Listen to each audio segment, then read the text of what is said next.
First year का community health of nursing का मैं अगले टॉपिक के बारे में बात करूंगा, कोल्ड चेन। कोल्ड चेन क्या है? कोल्ड चेन को हम लोग हिंदी में शीत श्रृंखला बोलते हैं।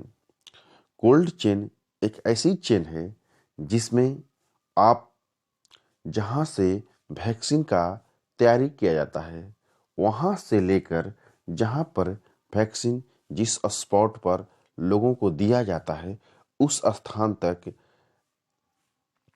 इसको विशेष ध्यान रखा जाता है। कहीं भी वैक्सीन में किसी भी प्रकार का कोई भी गड़बड़ी न हो, इसको विशेष ध्यान रखा जाता है। और आपको अच्छे से मालूम होना चाहिए कि वैक्सीन को जब भी स्टोरेज किया जाता है वो 2 से 8 डिग्री टेम्परेचर पर किया जाता है। इसलिए वैक्सीन जब बनता है वहाँ से जब एक कंपनी में जब वैक्सीन बनता है वहाँ से जब एक जगह से दूसरे जगह ट्रांसपोर्ट किया जाता है उस टाइम भी उसके लिए रेफ्रिजरेटर वैन का प्रयोग किया जाता है, क्योंकि वैक्सीन 2 से 8 डिग्री टेम्परेचर पर ही रखा जा सकता है। वैक्सीन को जहाँ स्टोरेज किया जाएगा वहाँ भी 2 से 8 डिग्री टेम्परेचर का ही ध्यान रखा जाएगा। वैक्सीन को जहाँ जिस स्थल पर ले जाया जाएगा देने के लिए वहाँ भी उसको कोल्ड व्यवस्था किया जाएगा, मतलब कि ठंडा का व्यवस्था किया जाएगा। इसलिए इस चेन में मतलब कि एक जगह से दूसरे जगह से तीसरे जगह ले जाने वक्त यदि कहीं भी आपने इन बातों को ध्यान नहीं रखा तो वैक्सीन खराब हो सकती है। दूसरी चीज, वैक्सीन को ट्रांसपोर्टेशन करते समय टूटना नहीं चाहिए, उसको हमेशा ठंड रखना चाहिए। इन सब बातों को ध्यान रखने के लिए हर जगह स्पेशलाइज किया जाता है। जैसे वैक्सीन जहाँ से चलता है वहाँ पर आपको रेफ्रिजरेटर वैन का प्रयोग किया जाता है। वैक्सीन आता है आपको स्टेट में, स्टेट से आता है जिला में, जहाँ भी जिला में स्टोरेज किया जाता है स्टेट में स्टोरेज किया जाता है उसके लिए स्पेशल कोल्ड रूम बनाया जाता है ताकि वैक्सीन को सही तरीका से सुरक्षित तरीका से स्टोर कर दिया जाए ताकि वैक्सीन खराब ना हो। उसके बाद वैक्सीन जिला में आता है, जिला से वैक्सीन पीएससी पर जाता है, पीएससी से वैक्सीन आपको ग्रामीण क्षेत्रों में शहरी क्षेत्रों में मतलब कि कंज्यूमर के पास जाता है।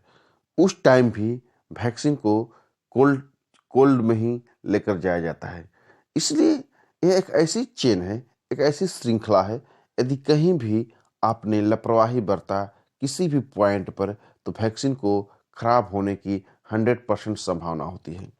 दूसरी चीज, वैक्सीन को ट्रांसपोर्ट करते समय ऐसी व्यवस्था रखा जाता है कि वैक्सीन कहीं टूटे नहीं, कहीं फूटे नहीं, वैक्सीन कहीं खराब नहीं हो। इन सब बातों पर विशेष ध्यान रखा जाता है। इसमें वैक्सीन को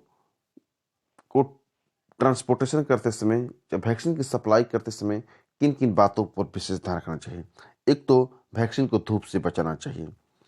दूसरी चीज, वैक्सीन के लिए जहां भी जैसे मान लीजिए कोल्ड रूम है जिला में, तो उस टाइम वैक्सीन जिस रूम में रखा गया है उस रूम की बिजली सप्लाई मतलब विद्युत की आपूर्ति कभी भी रुकना नहीं चाहिए।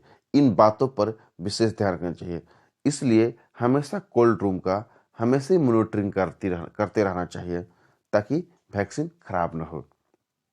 उसके बाद वैक्सीन जब रेफ्रिजरेटर में रखा जाता है वहाँ भी कभी भी बिजली सप्लाई रुकनी नहीं चाहिए, क्योंकि और वहाँ पर भी हमेशा जो टेम्परेचर है उसको रिकॉर्ड करते रहना चाहिए, उसको देखते रहना चाहिए ताकि टेम्परेचर में किसी भी प्रकार का डिस्टरबेंस न हो, नहीं तो वैक्सीन खराब होने की डर रहती है।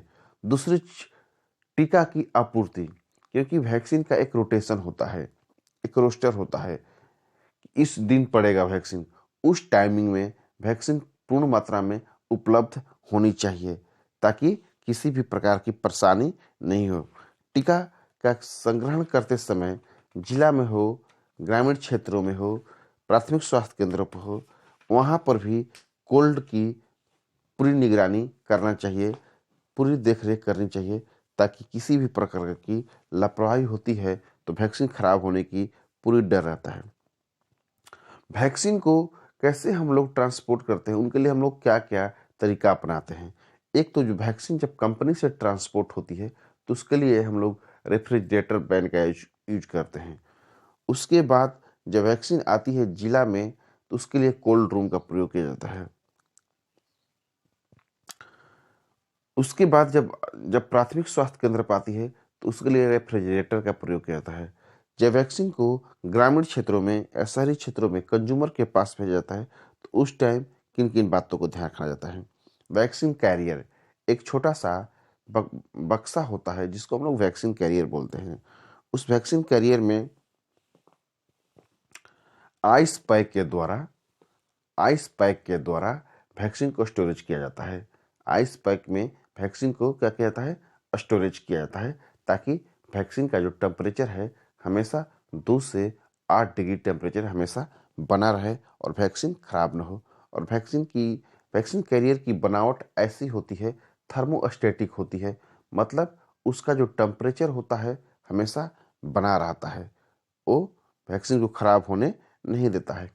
आइस पैक क्या है? आइस पैक जो होता है एक चपटा सा व्हाइट कलर का एक डिब्बा टाइप का होता है छोटा सा, उसमें पानी भरकर उसको फ्रीज कर दिया जाता है, ताकि उसका प्रयोग वैक्सीन कैरियर में किया जाता है वैक्सीन को ठंडा रखने के लिए। कोल्ड रूम बड़े बड़े स्टोरेज के लिए बनाया जाता है।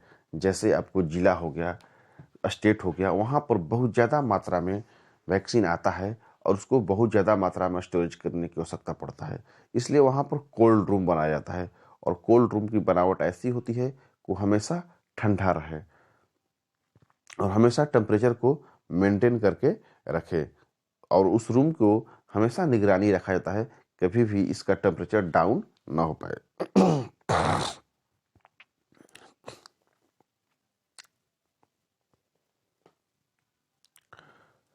जहाँ पर भी वैक्सीन को रखा जाता है वहाँ पर दिन में 2 बार अवश्य टेम्परेचर को मेजरिंग करना चाहिए। और ट्रांसपोर्टेशन की व्यवस्था ऐसी होनी चाहिए कि कहीं भी आपको ज़्यादा लेट ना हो, क्योंकि लेट होने से भी वैक्सीन को खराब होने का डर रहता है। उसको हमेशा लाइन क्लियर होना चाहिए कि वैक्सीन सही टाइम पर, सही जगह, सही समय पर पहुंच जाए और उसको अच्छे से स्टोरेज किया जा सके। इसलिए इसको कोल्ड चेन बोलते हैं। यदि एक चेन में कहीं भी आप लापरवाही करते हैं, कहीं भी चेन टूटता है, श्रृंखला टूटता है, तो मतलब कि दवा खराब होने का 100% संभावना रहेगा। इसीलिए इसको कोल्ड चेन बोलते हैं। Thank you. फर्स्ट ईयर का कम्युनिटी हेल्थ ऑफ नर्सिंग का मैं अगले टॉपिक के बारे में बात करूंगा, कोल्ड चेन। कोल्ड चेन क्या है? कोल्ड चेन को हम लोग हिंदी में शीत श्रृंखला बोलते हैं।